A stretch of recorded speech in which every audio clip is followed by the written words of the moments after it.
Olá, gente! Então vamos começar o nosso curso de Relações Étnico-Raciais. Não se assuste que o primeiro slide já aparece leis. Eu não vou discutir leis com vocês. Eu só trouxe essas leis para vocês entenderem como é que o estudo de relações étnico-raciais entrou nas nossas vidas, tá? Então veja lá que a primeira lei é de 96, a lei 9.394, que vai ter o artigo que vai falar sobre as características desse ensino.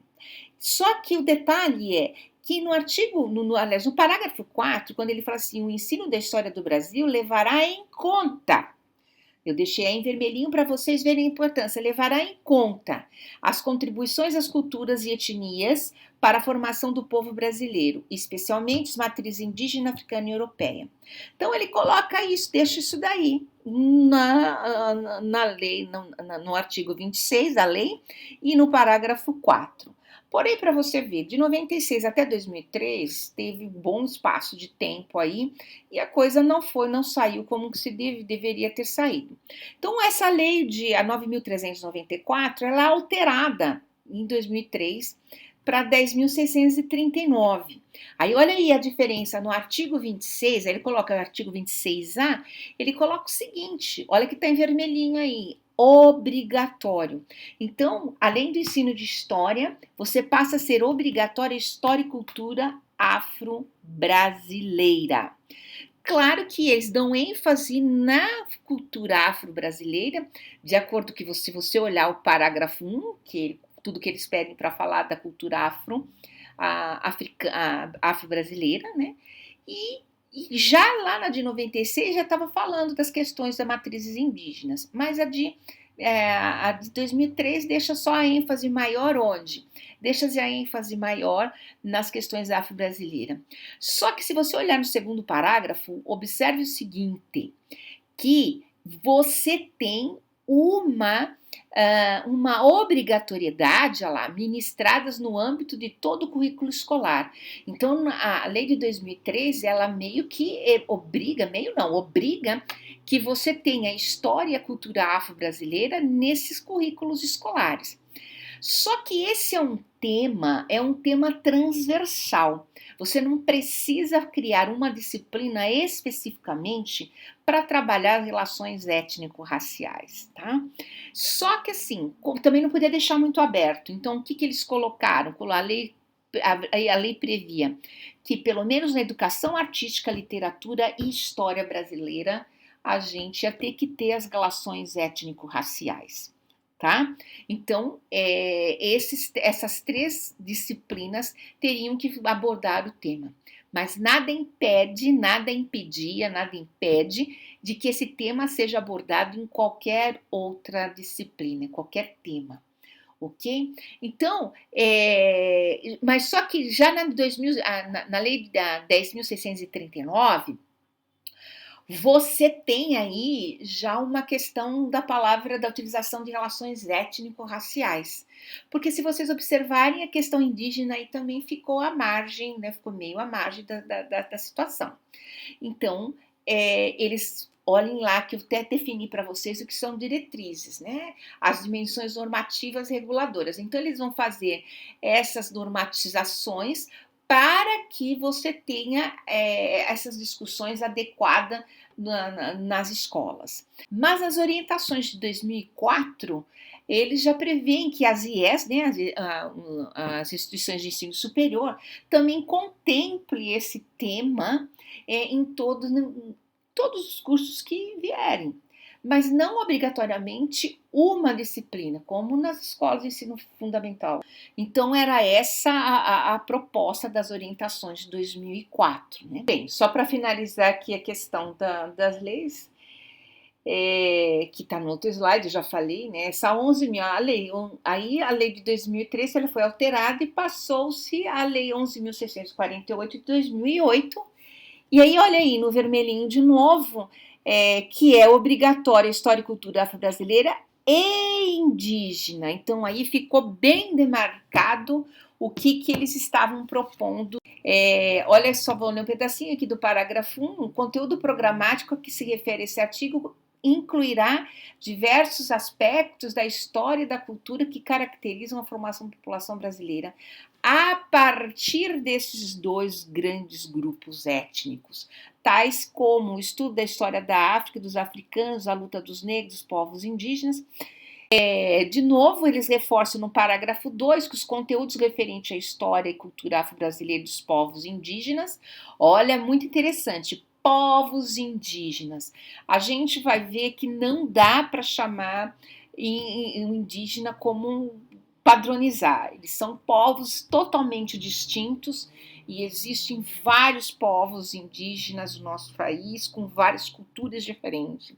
Isso é importante a gente também ressaltar nisso daí que a gente vai ver quando a gente for falar especificamente dos indígenas, ok? Então, para finalizar essa parte de lei, era isso. Então, vamos falar agora sobre conceitos.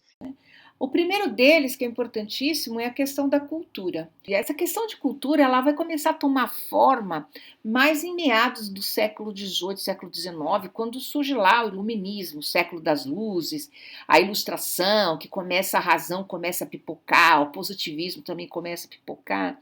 Então, é nesse sentido que vai começar a tomar uma forma aí, ai meu Deus, do que é isso, cultura? Porque até então, você, mas não tinha racismo lá com os índios e com o pessoal que colonizou o continente americano, é porque eles não vinham assim, né? Eles trabalhavam a questão da teologia. Se tinha alma, era gente, se não tinha alma, não era gente. Então houve uma grande discussão em cima disso, a questão indígena, que a gente vai ver mais à frente, se eles eram pessoas ou não, porque se tinha alma ou não. E por aí afora. Então era um contexto mais religioso. Então já no final do 19 e do 18, perdão, e no 19, você tem a entrada do iluminismo, a razão está chegando com força aí, as ideias positivistas de Comte, então você começa a ter uma outra visão, assim, o que é? Porque os iluministas, eles estão trabalhando numa questão do que nós chamamos de universalidade, né? Ele começa a trazer um conceito de universal para todos os homens, né? Então, aqui, o iluminismo está marcado, entre outras coisas, pelo debate sobre o universalismo, o diferencialismo, o relativismo e pela centralidade e supremacia do homem e do indivíduo frente aos outros seres vivos. Aquele negócio, né? Eu tô saindo fora da natureza porque eu tenho cérebro, então o ser humano é ser humano, os outros animais são os outros animais. É isso que trouxe o movimento modernista e a razão em cima disso.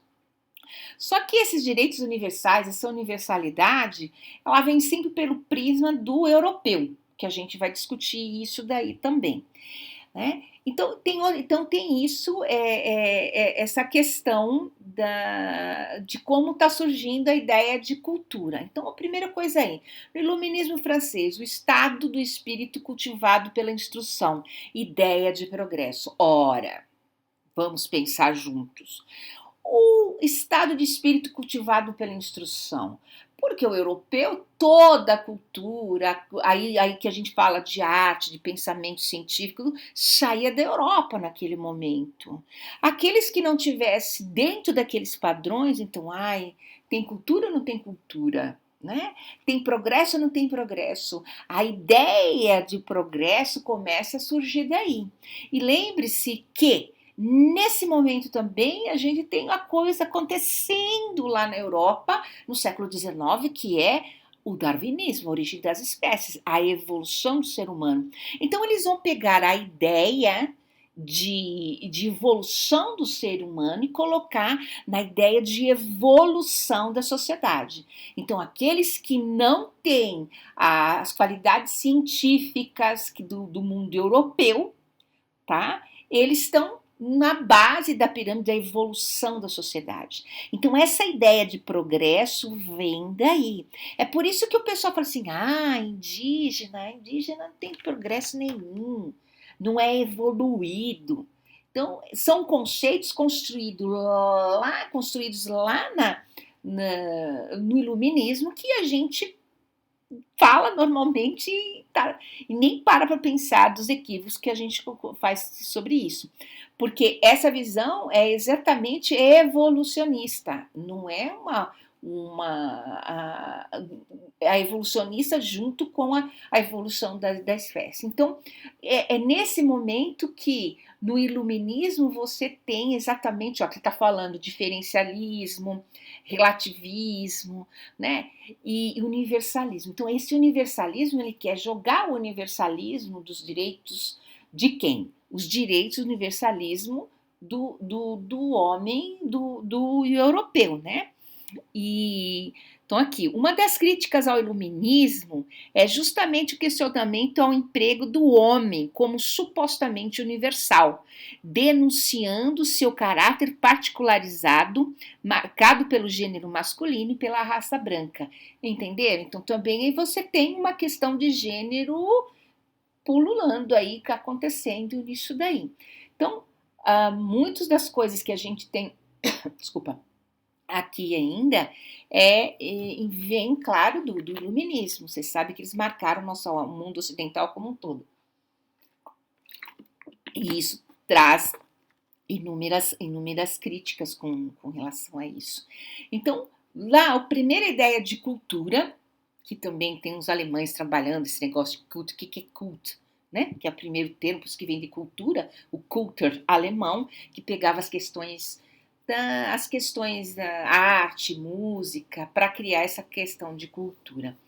Então, essa primeira ideia vem exatamente isso do iluminismo francês. Então, a cultura está ligada às questões do progresso. Por isso também que a gente tem essa visão de cultura, ele é culto porque ele estuda, porque ele é isso, porque é aquilo. Então, vem de lá.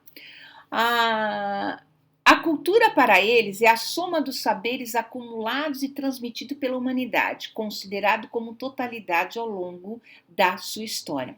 O que ele está falando assim? Que os europeus tinham a sua cultura, porque olha quanto tempo eles estão lá no continente, criaram aquilo, fizeram aquilo. Em contrapartida, quando você vê uma tribo africana ou uma tribo indígena, nós vamos discutir esses termos também, mas ele não está evoluído, porque ele não tem a história, ele não tem isso, ele não tem aquilo, né? Não tem Platão, não conhece Platão, não conhece esse pessoal todo. Então, vai se construindo essa ideia de novo, afirmo, embasando-se na questão de evolução darwinista. Outro teórico que vai definir cultura é o Taylor. O Taylor, ele é um dos primeiros que vai definir cultura.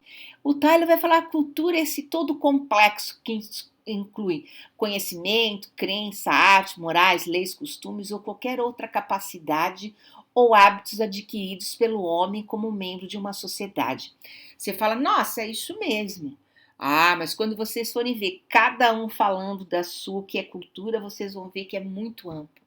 Tem aqueles que falam do simbolismo, tem a estrutura do mito e por aí afora, né? Então, as definições de cultura, elas são muito amplas e muito discutíveis ainda.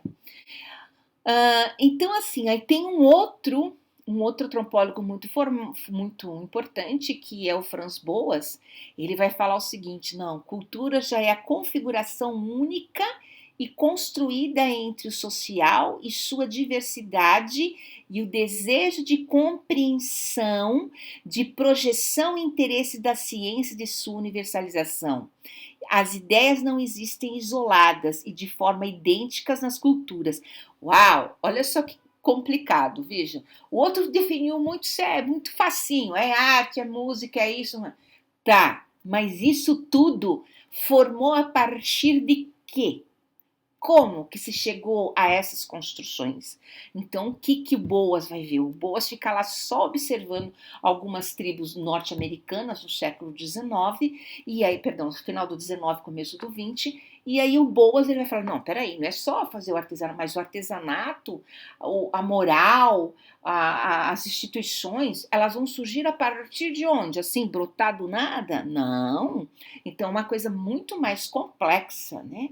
Então, o que ele, o Boas fala, ele dá essa definição. E ele também, porque lembra-se que eu acabei de falar que lá no iluminismo, você tinha uma evolução de progresso. O Boas vai falar assim, negativo, não tem esse negócio de evolução da sociedade, não.